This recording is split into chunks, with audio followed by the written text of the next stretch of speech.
love to hear about your transition into FM, Richard. You're in the Navy a long time. Was it 19 or 17 years?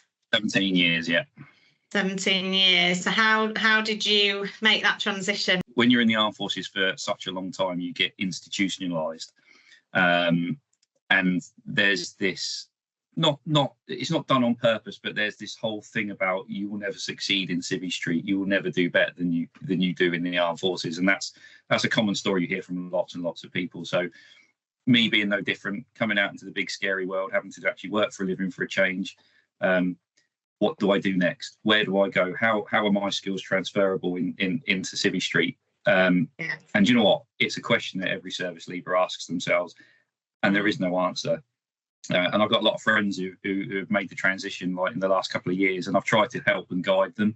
But it's so buried deep into your psyche when you spent so long in the military that even if you've got other people that you know and trust who've been there and done it, you still don't believe them. You're still, what am I going to do? So my transition, I'll be honest, where I've ended up is more out of luck than judgment. However, with the right guidance for others, you know, I hope that they pick up from my experience and they can make it a more informed decision. I left the Navy. I had absolutely no idea what I wanted to do, and effectively, so being on the ship, I was a marine engineer. So I was a chief marine engineer. You're trained in everything from fixing toilets to working on jet engines to, you know, fixing a door frame to working on hydraulics. You know, you do have a big, broad brush of skill sets. So facilities management is the perfect sort of industry to go into. Of course, you don't understand that because you haven't been exposed to it. So I went to a recruiter and had a very, very proactive and helpful recruiter from PRS Recruitment, who kind of specialise in people leaving the forces and going into sort of more technical roles. And she set up many interviews for like engineering management roles and things like that.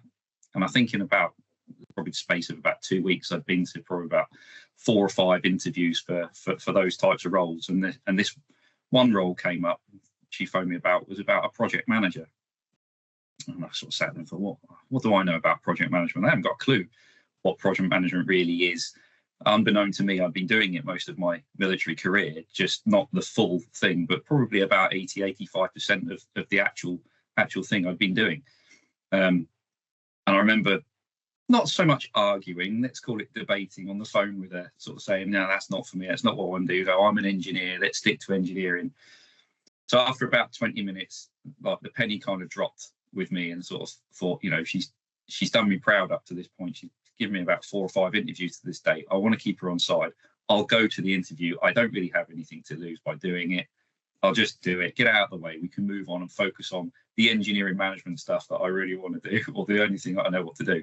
So I remember going up to Waterloo for my interview for a company called Bouygues,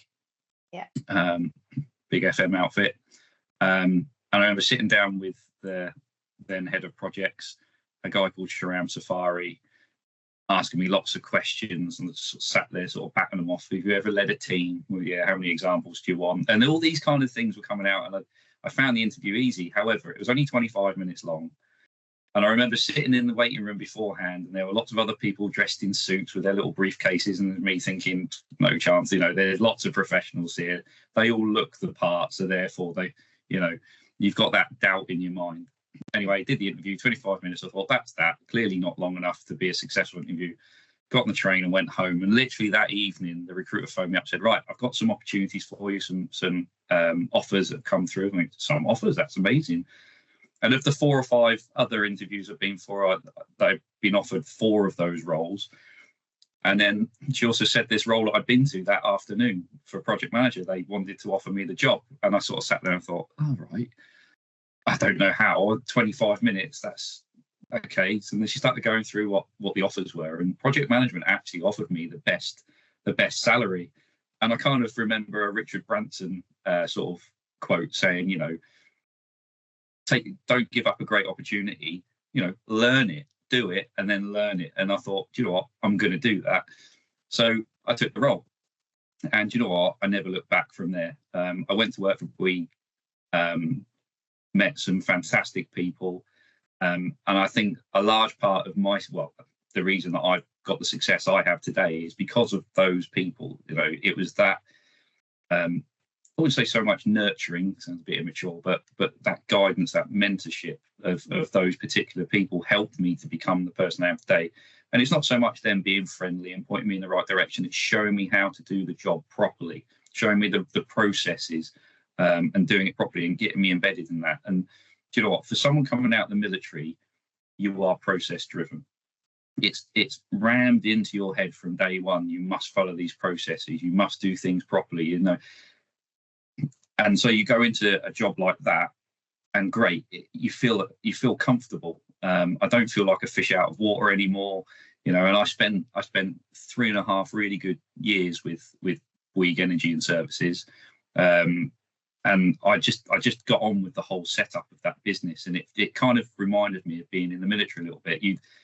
The way the chief exec, David Carr, he goes about and gets involved with things. You could be sat on your little project site doing your little project, and then that afternoon David Carr will come and sit down next to you and he'll have his laptop out working next to you. There's no them and us, there's no I am important kind of mentality, and I like that, because the military does have that to a degree, but it's very much a team ethos, all one sort of team. And Bouygues, probably again more luck than anything else, that gave me that fix that I was used to, so it helped my transition. And I think that's really important for people coming out of the military. It's not just finding a career, it's finding what you're comfortable with, what you're used to. And I think for a lot of recruiters and sort of employers out there, they don't understand what goes on inside a veteran's head when they're leaving the services. So I think that's a really important message to sort of get across to people, that it's not just, all these people have got so many transferable skills, leadership, technical ability, drive, work ethos, passion. But they need a little bit of an arm around them just to sort of help them make that transition. And like I say, Bouygues gave me that opportunity. So, and since then, I've worked for sort of a couple of corporate businesses. I've worked for some small businesses. I've experienced the highs and the lows. I've worked for a company called George Birchall Services. Unfortunately, they went into administration. So I've sort of been on the receiving end of being made redundant. I've been on the receiving end of being promoted. And again, I've got to the position where I have now just through good and bad experiences. And it's something that now I like to sort of share with other people. I like to give back. And I do have a lot of people sort of leaving the services. They reach out to me on LinkedIn in particular. It's such a fantastic platform. And ask questions. And I'm more than happy to sort of give them that guidance, because it wasn't necessarily that I didn't necessarily have that when I left with LinkedIn. But you see it more and more now. A lot of people being, champions of people leaving the forces and so on. So yeah, that's been my journey. There's been a lot of long hours. There's been a lot of blood, sweat and tears with it. But I think I'm a firm believer you get out of what you put in. And I'd say that to anyone. And that's just not for people who leave the services. But, I've found, so I'm not in the FM world anymore. I'm in the energy performance world, but it's certainly an industry I wouldn't take a second thought about going back into if I wanted to go back in that direction. A big part for you in that transition was obviously that imposter syndrome. You were thinking in the beginning, why would I go for this project management job? What do I know? And obviously, Bouygues definitely saw something in you. And what do you think? So skill, yeah, you've touched on some of those. But what sort of things do you think someone can do to prepare themselves for that transition in terms of communicating that their skills and the types of things that they have been doing that may be transferable into that next move into a new sector? I think there's two sides to that. I think there's the transition piece from the individual making the move, and I think there's also the company that are not taking the chance. I think that's probably the wrong thing to say, but you kind of get my idea on that person coming into their business. And I think there has to be a happy medium. I think for the individual leaving the service, get some advice for them from those who have already left, you know, but in particular people who have left your specialization in the military. So if you were a mechanical engineer, speak to someone who used to be a mechanical engineer, see what they're doing now, and if they're in the FM world, more importantly, how are they getting on with it? Why are they enjoying it? What are they doing? What makes it so good for them? What makes them feel settled? And just sort of asking those questions. And not only that, so what's the best thing that I can sort of see? How can my skills be transferable? And for a service leaver, it's all the skills that you take for granted. It's your people skills, it's your managerial skills, it's your problem solving skills, it's your get up and go, it's knowing how to do things when you're asked, because that's a big thing that I've found since leaving the military. Isn't such a widely shared characteristic of people. And these things, you can't necessarily teach it. It takes years to ingrain that into someone's character. So employers love that. You know, They love someone who does what they're told and does it well and will work hard to make sure it's done. And if you can add other things into that, like management skills, people skills, especially in the FM industry, it's all about people. You know, you work with people, you don't work for companies. And that's what it's about. Business is created through relationships. The relationship is so important. And you know, people leaving the military, they have that. They know how to deal with people. You look at the army, you know, they go into these horrendous places like Afghanistan, you know, and they're having to befriend local villagers who are absolutely petrified, not just of them, but of what might happen to them if they deal with them. And they've learned these skills on how to break down those barriers. You know, it's those skills that people don't realise when you come into Civvy Street, especially in the FM world. It's child's play for them. You know, they've had it at the worst. So this is easy for them, but they don't know that, because you can't know what you don't know.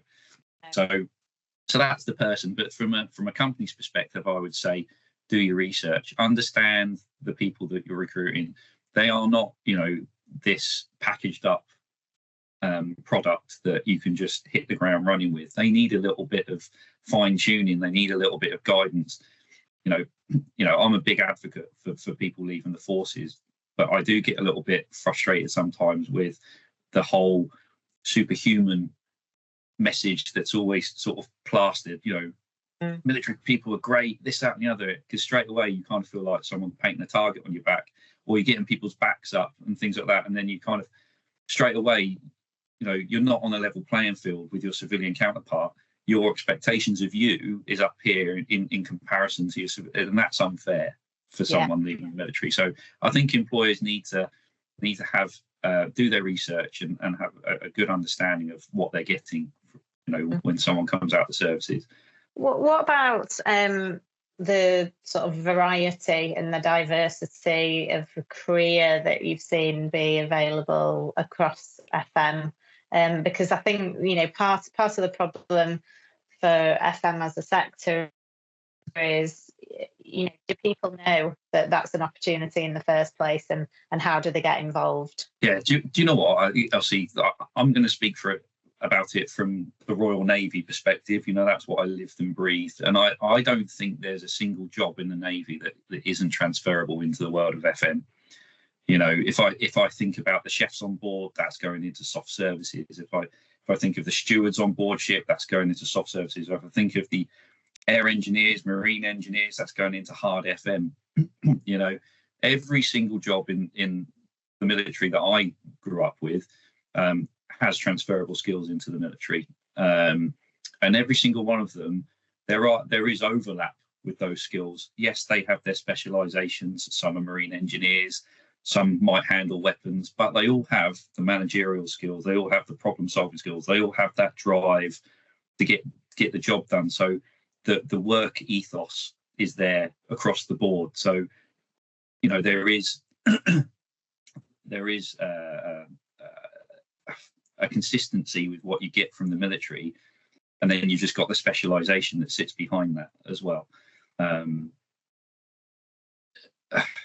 Yeah. Sorry, did I answer the question? Yeah, you did. Yeah, thank you. So, project-wise, whilst you're in the FM sector, what things did you find most enjoyable and, you know, impactful, if you like? Working for Bouygues, and again, it goes hand in hand with finding your purpose in life, because when you're in the military, you feel like you have a purpose in life, if that makes sense. When you come out, you kind of lose your purpose a little bit. I went to work in hospitals in particular, in West London, and straight away you feel like you've got a purpose again, because you're delivering something that has an impact on others, and that was fantastic for me. That tickled my interest bone straight away. And I remember I took over from a chap who was leaving the business, so probably not the most motivated individual, but he'd been on one of these sites for a number of years, and I joined with this drive and wanting to prove myself and, you know, get my teeth into something new. And I actually found at the end of the year, I got pulled to one side and said, "You've managed to quadruple our turnover, Richard, on projects." Have I? Okay. And for me, I wasn't doing anything I thought superhuman. I was just putting my head down, getting on with it, knocking out the work. Don't get me wrong, the military ethos thing, you don't do set hours. It's not a thing in the military. Well, it might be for some branches, but for the most of us, it's not a 9 to 5 or an 8 to 4. It's you do the job till it's done, you know, and then you go home. And I think that's one of the things that people coming out of the military need to learn to change and get that work-life balance, because the military don't have a work-life balance. Work-life balance that's not even a phrase. It doesn't exist. So trying to make that transition is interesting. But for project management, it was doing projects in hospitals that I knew would do other people good. And I used to get an immense amount of satisfaction out of a finished project, one that during the design phase that I had input into, because people started to take my thoughts and ideas, and then you start to see that turn into actual things being developed on site. And then this project would be finishing, think, yeah, that was my idea. Great, great sense of achievement, fantastic. And then obviously, because obviously my background in marine engineering, I then have an input on the engineering side of things as well. That bit to my company is an added bonus, because I wasn't employed for my technical knowledge. I was employed for my managerial and problem solving skills. So now they're getting a Brucey bonus. And I think this is the other thing that you get from people coming out of the military. So I almost become a one-stop shop from a technical perspective and a managerial perspective. And actually, you know, whereas before they might have to employ 2 different people to do those roles, I'm like, I'll do it. That's fine. Crack on, because you're being helpful, and it's about being a team player.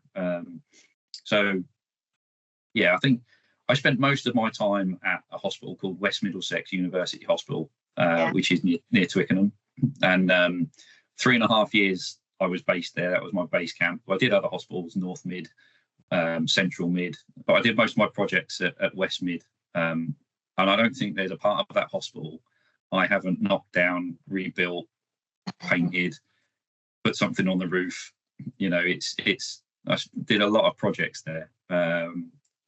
So yeah, that for me, from a project perspective, that gave me my satisfaction. And even now, you know, I love engineering. I miss the hands-on stuff from when I was in the Navy, tinkering with things, fixing things.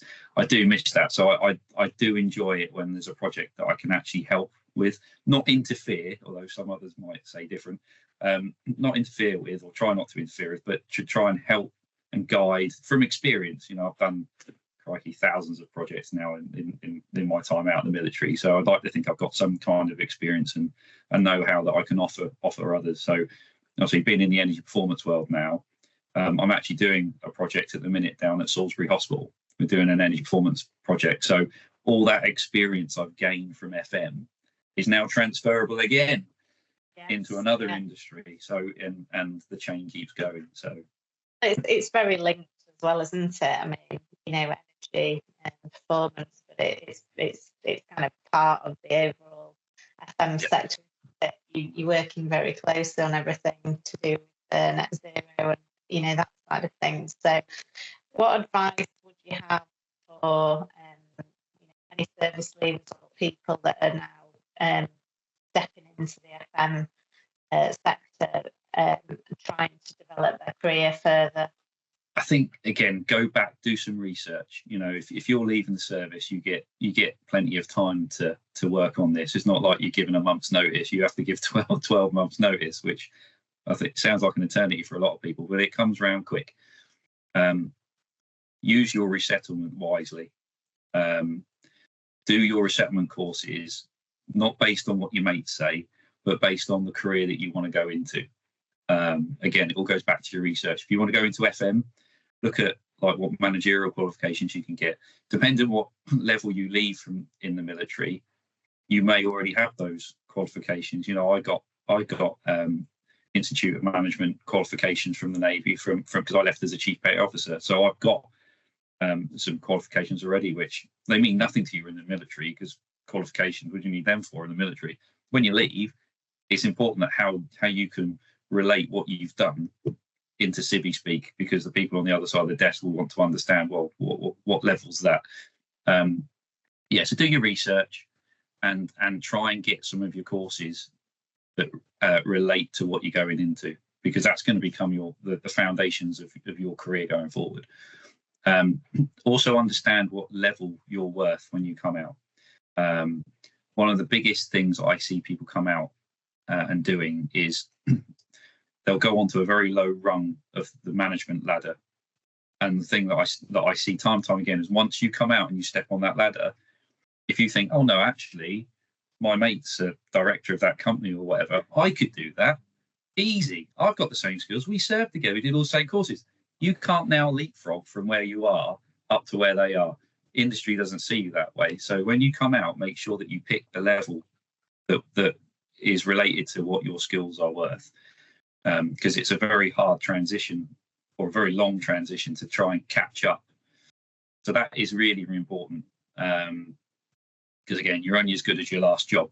And if your last job was a maintenance manager, as a maintenance engineer at a site, you can't jump up and become the head of maintenance straight away.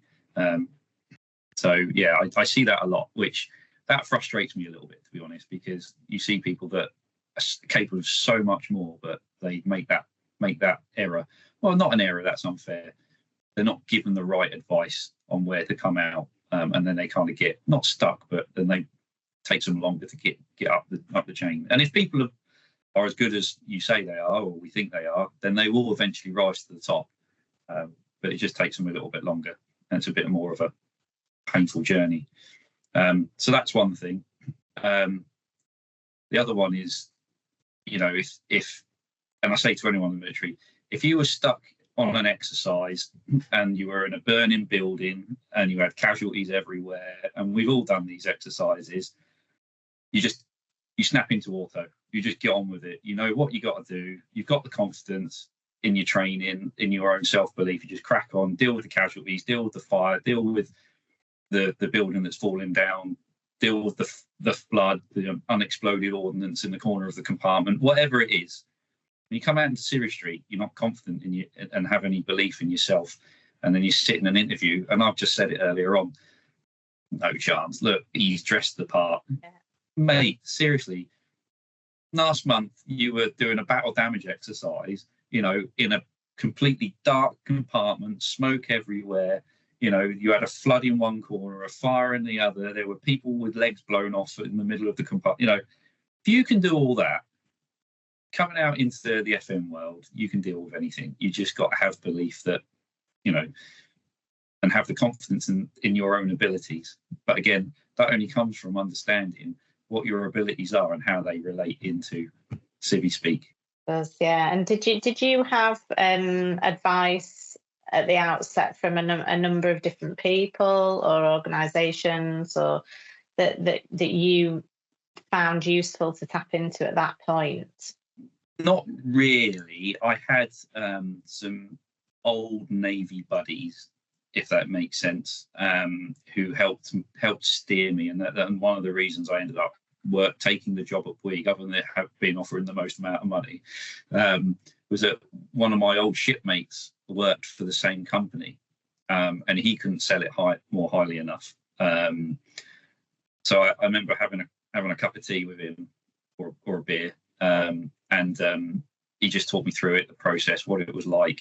And he did a very different job to me in Bouygues as what I would end up doing.